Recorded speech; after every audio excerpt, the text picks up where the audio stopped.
The way you study state in international relations, it is different from the way you study state in political theory or in comparative politics. इस video में हम international relations के context में state के meaning और state के various dimensions को discuss करेंगे। स्टेट की कंप्लीट लेक्चर पॉलिटिकल साइंस के हमारे ऑनलाइन कोर्स का पार्ट है। इन ऑनलाइन कोर्सेज के बारे में मैं आपको इस वीडियो के एंड में और अधिक जानकारी दूंगा। देखिए, कोई भी पॉलिटिकल एंटिटी जिसके पास एक फिक्स्ड डेफिनेट टेरिटरी हो, उस टेरिटरी पर एक परमानेंट पॉपुलेशन एग्जिस्ट करता हो और इस पॉपुलेशन इस कम्युनिटी को रूल करने के लिए एक इंडिपेंडेंट और एक इफेक्टिव गवर्नमेंट हो। अगर आपके पास एक पॉलिटिकल एंटिटी है और उस पॉलिटिकल एंटिटी में ये तीनों ही एलिमेंट्स मौजूद हैं, then what you have is a state. आप इस पॉलिटिकल एंटिटी को स्टेट कह सकते हैं। So what is a state? State is a political entity consisting of an effective and independent government ruling over a territorial community. A very simple and straightforward definition of a state. A political entity consisting of an effective and independent government ruling over a territorial community. State को समझने के लिए हमें इस definition से आगे जाने की जरूरत नहीं है. This is enough. This definition is enough to make us understand that what is a state. अब मान लीजिए कि हमारे पास इस तरह की एक पॉलिटिकल एंटिटी आ गई। एक पॉलिटिकल एंटिटी, जिस पॉलिटिकल एंटिटी के पास ये तीनों ही एलिमेंट्स हैं। सवाल यहां पर यह है कि क्या ये पॉलिटिकल एंटिटी इन तीन कंडीशंस को फुलफिल करने के बाद क्या ये पॉलिटिकल एंटिटी स्वतः ही ऑटोमेटिकली ही खुद ब खुद स्टेटहुड को अक्वायर कर लेगी, स्टेट बन जाएगी, या फिर इस पॉलिटिकल एंटिटी के स्टेट बनने के लिए, स्टेटहुड को अक्वायर करने के लिए इस पॉलिटिकल एंटिटी को हमें स्टेट के रूप में रिकॉग्नाइज करना होगा। बाकी जो एग्जिस्टिंग स्टेट्स हैं, ओल्ड एग्जिस्टिंग स्टेट्स हैं, जब ये एग्जिस्टिंग स्टेट्स इस पॉलिटिकल एंटिटी को एक स्टेट के रूप में रिकॉग्नाइज करेंगे, तब ये पॉलिटिकल एंटिटी स्टेटहुड को अक्वायर करेगी या स्टेट बनेगी। क्या statehood, acquisition of statehood recognition पर डिपेंड करता है या नहीं? दो थियरीज है हमारे पास। एक थियरी कहती है कि हां, स्टेटहुड रिकॉग्निशन पर डिपेंड करता है। Acquisition of statehood, it depends upon recognition. बिना रिकॉग्निशन के कोई भी पॉलिटिकल एंटिटी स्टेट नहीं बन सकती। जब तक दूसरे स्टेट्स, दूसरे ओल्ड एग्जिस्टिंग स्टेट्स एक नए स्टेट को स्टेट के रूप में रिकॉग्नाइज नहीं कर लेते, तब तक ये जो नया स्टेट है, ये जो नई पॉलिटिकल एंटिटी है, ये स्टेटहुड को अक्वायर नहीं करेगी, ये स्टेट नहीं कहलाएगी। This theory is called constitutive theory of state recognition. लेकिन हमारे पास एक और थियरी है, एक दूसरी थियरी है, जो ये कहती है कि स्टेटहुड का एक्विजिशन रिकॉग्निशन पर डिपेंड नहीं करता है। इस सेकंड थियरी के अकॉर्डिंग एक स्टेट के स्टेट बनने के लिए बस हमें इन फैक्चुअल कंडीशंस को फुलफिल करना होगा, जिन फैक्चुअल कंडीशंस की बात मैंने अभी की। A territory, a population and an effective and independent government. अगर ये कंडीशंस फुलफिल हो रहे हैं, ये फैक्चुअल कंडीशंस अगर फुलफिल हो रहे हैं और हम इससे वेरीफाई कर सकते हैं that yes these conditions have been fulfilled, तब एक पॉलिटिकल एंटिटी खुद ब खुद ऑटोमेटिकली स्वतः ही स्टेट बन जाएगी, स्टेटहुड को अक्वायर कर लेगी। रिकॉग्निशन दूसरे स्टेट्स के द्वारा अगर इस स्टेट को रिकॉग्निशन दिया जाता है, तो ये रिकॉग्निशन मात्र एक डिक्लेरेशन की तरह होगा, a declaration which is certifying और identifying the existence of a state. Recognition अपने आप में स्टेटहुड को कॉन्स्टिट्यूट नहीं करेगा, स्टेटहुड रिकॉग्निशन पर डिपेंड नहीं करेगा, स्टेटहुड डिपेंड करेगा इन फैक्चुअल कंडीशंस के फुलफिलमेंट पर। ये जो सेकंड थियरी है, which is more practical and which is accepted widely in international law, the second theory is called declarative theory of state recognition. तो रिकॉग्निशन स्टेटहुड को constitute करता है या कॉन्स्टिट्यूट नहीं करता, इस डिबेट को हम इन दो थियरीज के माध्यम से सेटल कर सकते हैं। लेकिन अगर हम डिक्लेरेटरी थियरी को ही क्यों ना सपोर्ट करें, रिकॉग्निशन के इंपॉर्टेंस को हम इग्नोर नहीं कर सकते। We have to acknowledge the importance of recognition. Recognition, act of recognition, ये जरूरी है। ये इसलिए जरूरी है क्योंकि बिना आप एक नए स्टेट को रिकॉग्नाइज किए आप उस स्टेट के साथ डिप्लोमेटिक रिलेशन को एस्टैब्लिश नहीं कर सकते। रिकॉग्निशन इसलिए भी जरूरी है क्योंकि जब आप एक नए स्टेट को रिकॉग्नाइज करते हैं, तब आपका जो रिकॉग्निशन है, ये रिकॉग्निशन इस बात को सर्टिफाई करता है that yes the new state it has fulfilled all the conditions that is required to become a state, to form a state. So even if we support declaratory theory, we have to acknowledge the importance of recognition. Recognition is important. और अगर recognition important है तो ये सवाल भी important बन जाता है, कब किस परिस्थिति में एक existing state के द्वारा किसी नए state को recognition दिया जाएगा. किसी नए स्टेट को रिकॉग्नाइज करने से पहले एक एग्जिस्टिंग स्टेट को किन फैक्टर्स को कंसिडर करना होगा. किसी नए स्टेट को रिकॉग्नाइज करना यह एक पॉलिटिकल डिसीजन है. इस डिसीजन पर दो स्टेट्स के बीच के रिलेशन डिपेंड करते हैं, डिप्लोमेटिक रिलेशन डिपेंड करते हैं. So it is a political decision and an important one. International practice को अगर आप देखें तो स्टेट्स हमेशा से इस बात को लेकर कंसर्न रही हैं कि जब एक एग्जिस्टिंग स्टेट के द्वारा एक नए स्टेट को रिकॉग्निशन दिया जा रहा है, उस वक्त जो एग्जिस्टिंग स्टेट है वो इस क्वेश्चन के आंसर को ढूंढने की कोशिश करती है कि जो नया स्टेट है, ये नया स्टेट एग्जिस्टेंस में कैसे आया. How the new state and the new government came into existence.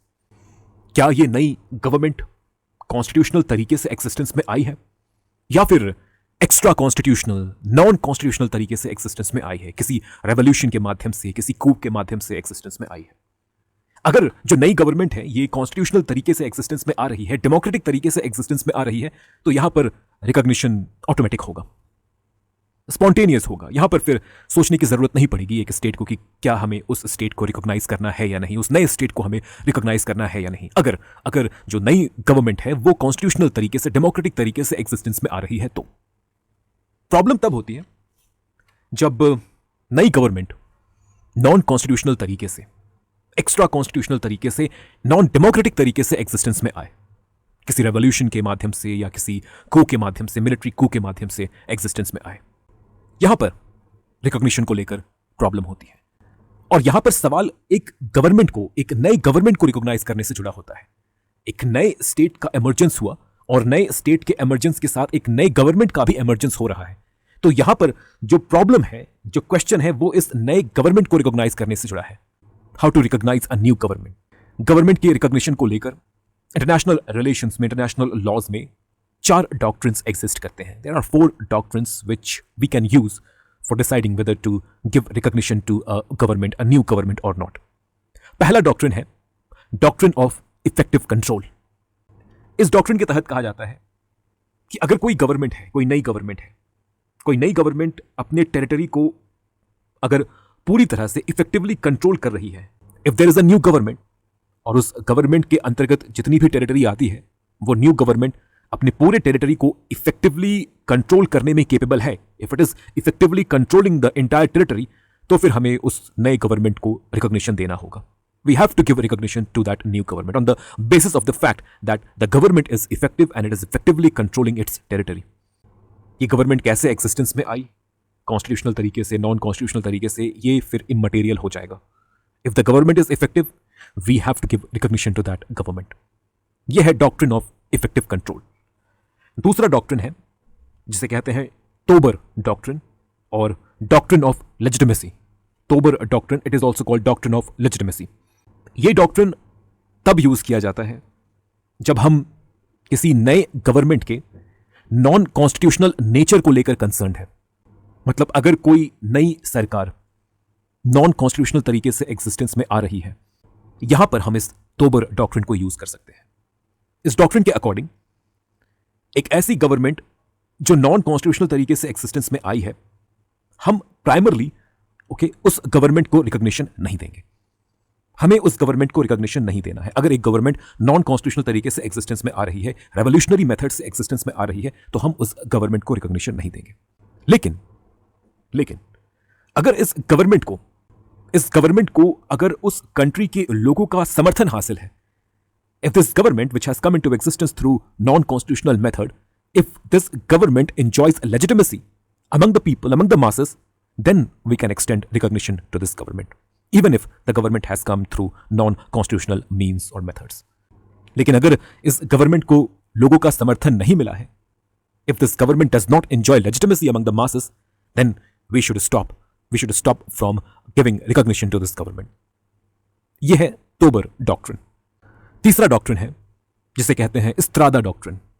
It is opposite to this Tobar doctrine. यहां पर यह कहा गया है इस्त्रादा डॉक्ट्रिन में कि गवर्नमेंट कैसे एग्जिस्टेंस में आ रही है, कॉन्स्टिट्यूशनल तरीके से आ रही है, नॉन कॉन्स्टिट्यूशनल तरीके से आ रही है, दिस इज इममटीरियल. ये हमारे लिए मैटर नहीं करना चाहिए.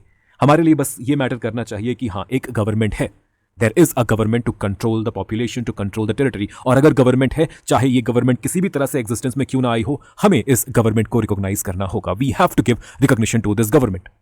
This is Estrada doctrine. Fourth and the last doctrine is Stimson doctrine. Stimson doctrine Tobar doctrine से मिलता जुलता है. इस डॉक्ट्रिन के तहत यह कहा जाता है कि इलीगल तरीके से अक्वायर किए गए पावर के थ्रू आप लीगल राइट्स को क्लेम नहीं कर सकते. This is also called the principle of ex injuria jus non ओरिटोर.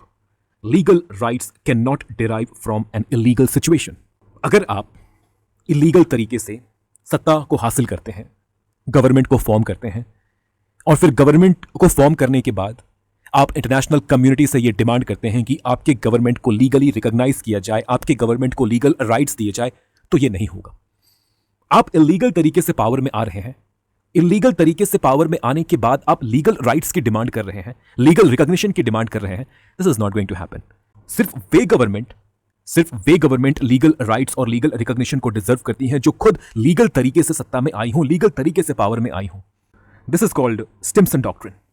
तो जब कभी भी एक कंट्री के सामने किसी न्यूली एस्टैब्लिश्ड गवर्नमेंट को रिकॉग्नाइज करने का सवाल हो, तो फिर वो कंट्री इन 4 डॉक्ट्रिन में से किसी एक डॉक्ट्रिन को यूज करके उस न्यू गवर्नमेंट को रिकॉग्नाइज कर सकती है, या रिकॉग्निशन को विदड्रॉ कर सकती है, या विथहोल्ड कर सकती है. अब मान लीजिए कि इस कंट्री ने डिसाइड कर लिया कि हाँ, इस कंट्री को जो नई गवर्नमेंट है, जो नई स्टेट है, उसे रिकॉग्नाइज करना है, उसे रिकॉग्निशन देना है. अगर ये डिसीजन ले लिया गया तो यहां पर इस कंट्री के पास 2 ऑप्शंस होंगे. ये कंट्री किसी नए गवर्नमेंट को 2 तरीके से रिकॉग्नाइज कर सकती है. एक ऑप्शन है डी फैक्टो रिकॉग्निशन देना, to give the country de facto recognition, और दूसरा ऑप्शन है डी ज्यूरी रिकॉग्निशन देना. De facto and de jure, de facto recognition and de jure recognition. De facto recognition मतलब recognition given on temporary basis. It is temporary recognition.